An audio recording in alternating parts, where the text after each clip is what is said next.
The log trading is closed on the 10th of December 2014. I'm Jeff Tennant. My last call said if we had a gap over yesterday's high that we could have a rally, but absent such a gap, all bets were off. Well, obviously we didn't have a gap over yesterday's highs, so all bets were off. This is pretty negative action, even though the mejt system says there are higher targets generated from today's trade.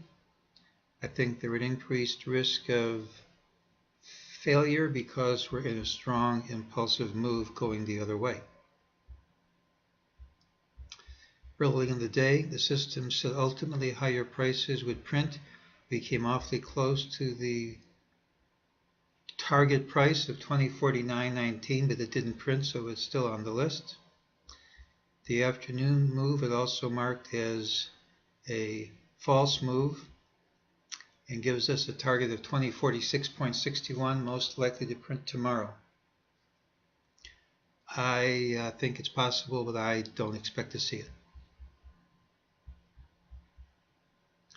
We came awfully close to a 2021.29 target from last month. Let's take a look at the longer term view. This is the Andrews pitchfork we've been showing. We have a drop down, and if it continues in a rapid move to this middle tine, the price will be around 1977 cash.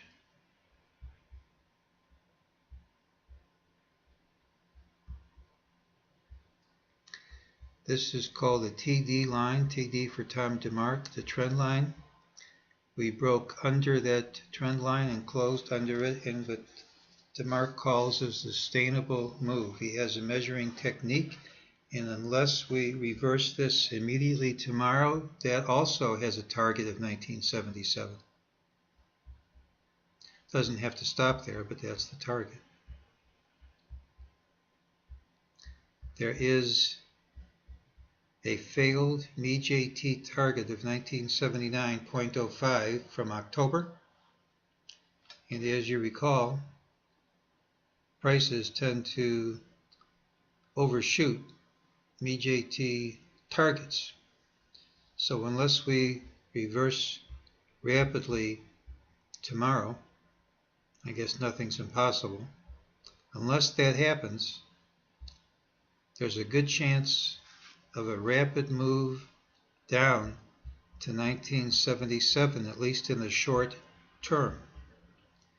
Were that to happen, down to about here, I think we're pretty much on track for Adam to form. Here's Eve, and Adam targets all the way down to 1820.66.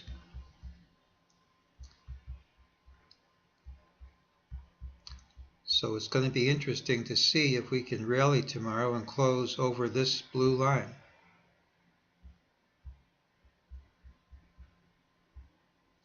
And that's today's call.